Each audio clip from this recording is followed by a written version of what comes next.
Maintenant, je vais laisser la parole à Pierre Studer. Bonjour à tous. Merci Monsieur l'abbé, effectivement, de nous avoir permis de venir. Donc moi, je suis depuis peu donc l'ex-chef de section de Chambéry. Je viens de déléguer la responsabilité effectivement de cette section qui est assez incroyable à un autre camarade qui s'en occupe très très bien. Pour notre part, donc à partir de janvier 2017, sur la région de Chambéry, voyant qu'à la paroisse, il y avait effectivement beaucoup de jeunes, de nouveaux couples, etc., on a décidé de discuter un peu entre nous, de voir ce qu'on pouvait faire. Et donc on a spontanément voulu se retrouver autour d'un verre, ce qui est un moyen très efficace de pouvoir discuter. Et on a pu voir qu'effectivement, beaucoup d'anciens du MJCF étaient dans la région, ce qui nous permet d'avoir quand même une base très saine et très solide pour notamment l'aspect formation. Et donc, très naturellement, je dirais, une section s'est créée. C'est la section Saint-Michel. Voilà, c'est pas innocent. Je pense qu'il faut qu'on l'invoque très régulièrement.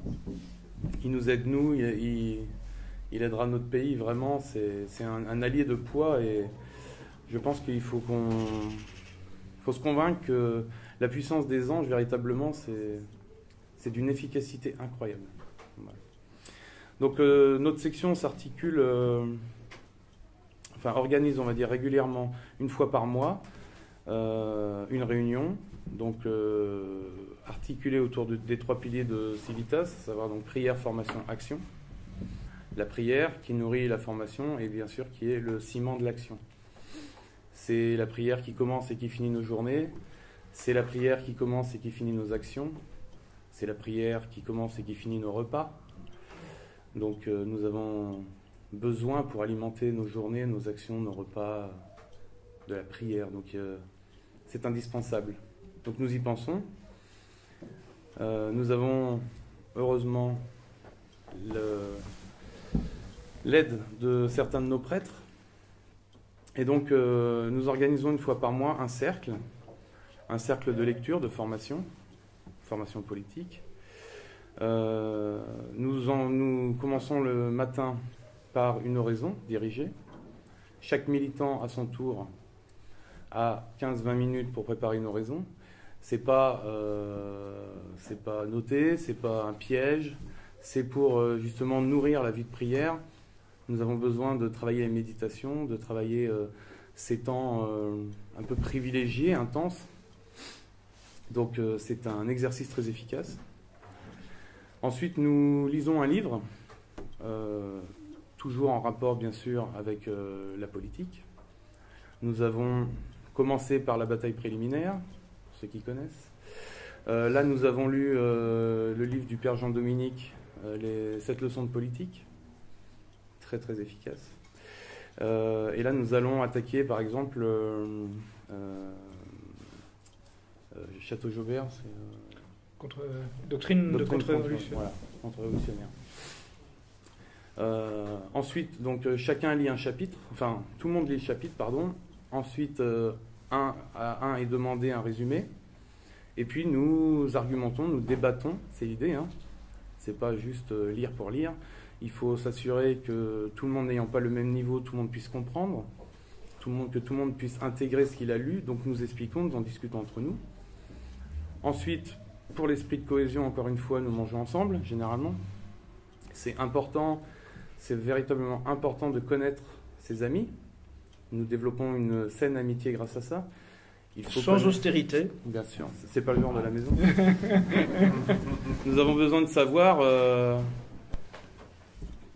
les gens qui seront avec nous en première ligne demain, peut-être. Nous avons besoin de savoir qui ils sont, les milieux dans lesquels ils évoluent, où ils habitent, quels sont leurs goûts, leurs familles, s'ils ont leurs femmes, leurs enfants. C'est très important.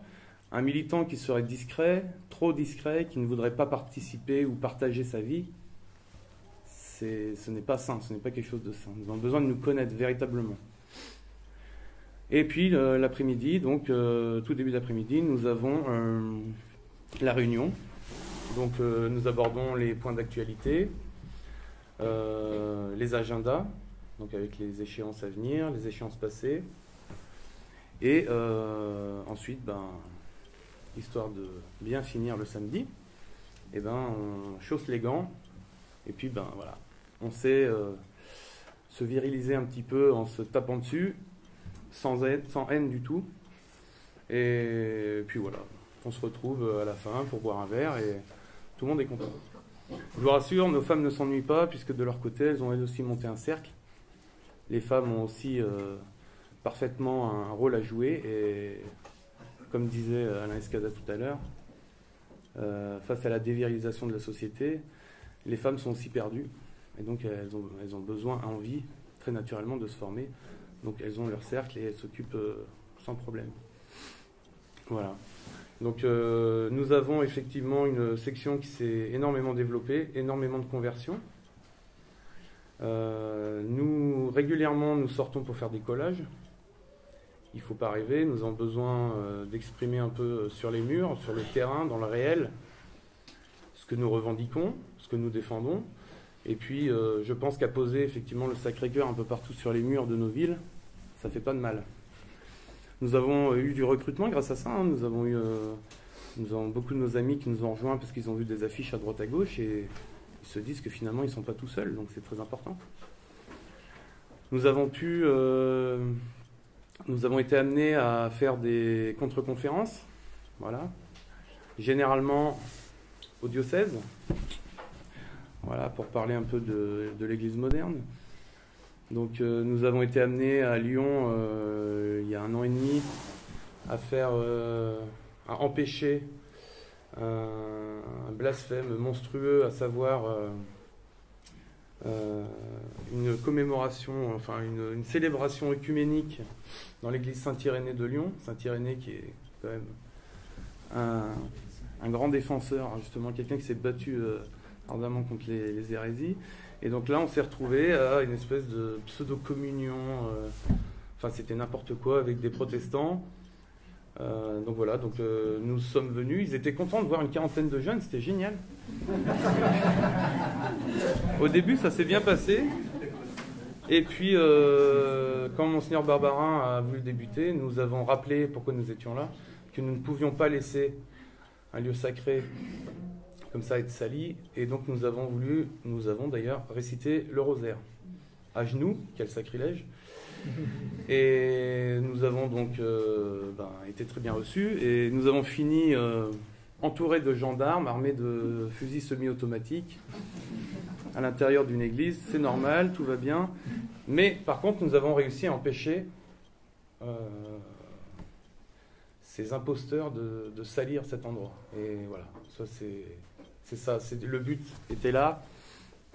Ils ont nos ennemis, tous ces destructeurs de la famille, de la religion, de la France, ont depuis trop longtemps le champ libre. Ils sont persuadés qu'ils peuvent faire ce qu'ils veulent n'importe où et que finalement personne ne viendra les chatouiller. Et il est grand temps que la peur change de camp, véritablement. C'est très simple à organiser, ça coûte rien, peut-être quelques petits coups de gaz dans les yeux, mais bon, ça améliore la vision. Voilà, donc par contre c'est terriblement efficace. Et je pense que le rôle d'une section, elle est là, localement, nouer une saine amitié, véritablement avoir un esprit de cohésion, se retrouver pour se former, s'entraider les uns les autres.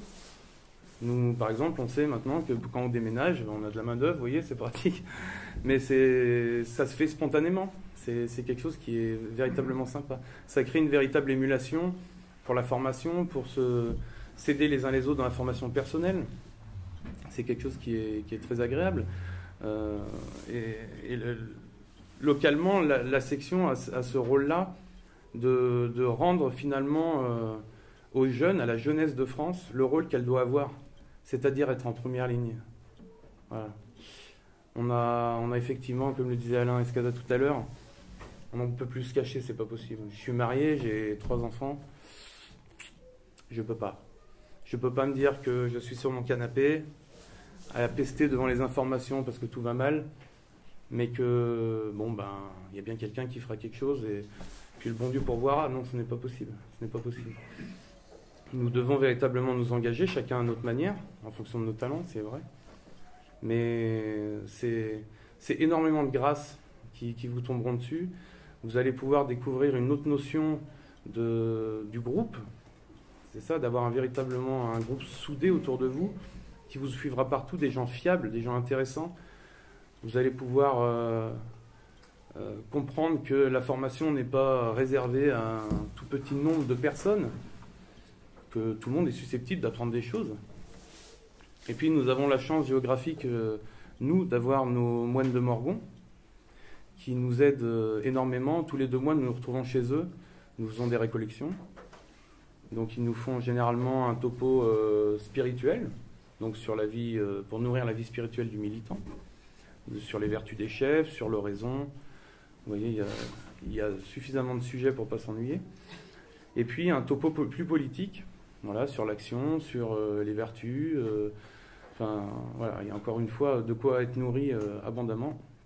Et nous demandons, bien sûr, à nos militants d'aller au moins une fois par an, si possible, encore une fois, à la retraite Saint-Ignace. Donc cette année, toute notre section est partie ensemble à la retraite Saint-Ignace au Pointet. C'est véritablement un bain de jouvence, véritablement. Voilà, ça nous permet de repartir dans le monde avec, remonter comme des pendules, vraiment à bloc, vraiment c'est ça. Hein. Nous, effectivement, nous heurtons de plus en plus à des difficultés. Ce que fait notre ennemi généralement, c'est d'essayer de nous tuer socialement. Donc effectivement, on n'arrive plus à trouver du travail, on perd ses amis. Donc voilà, donc on a besoin d'avoir un corps constitué autour de nous pour pouvoir absorber tous ces chocs, comme nous disait Alain Escada tout à l'heure. Voilà, donc nous, depuis quelque temps, je m'occupe avec Alexandre Gavriac de fédérer un petit peu les sections nouvelles qui se créent. Nous en avons de plus en plus. Nous n'en avons pas à Marseille, donc voilà, n'hésitez pas vraiment. Portez-vous candidat. Je pense que M. l'abbé sera effectivement là pour vous aider allègrement. Et vous comprendrez véritablement que tout seul, on peut désespérer, je le comprends. Mais quand nous sommes en groupe, quand nous sommes unis par une doctrine saine, que tout le monde peut suivre, qui finalement a fait vivre la France depuis plus de 2000 ans, nous pouvons aller loin et nous pourrons porter la bataille. Donc levons-nous vraiment et engageons-nous. La France a besoin de nous. Voilà, je vous remercie.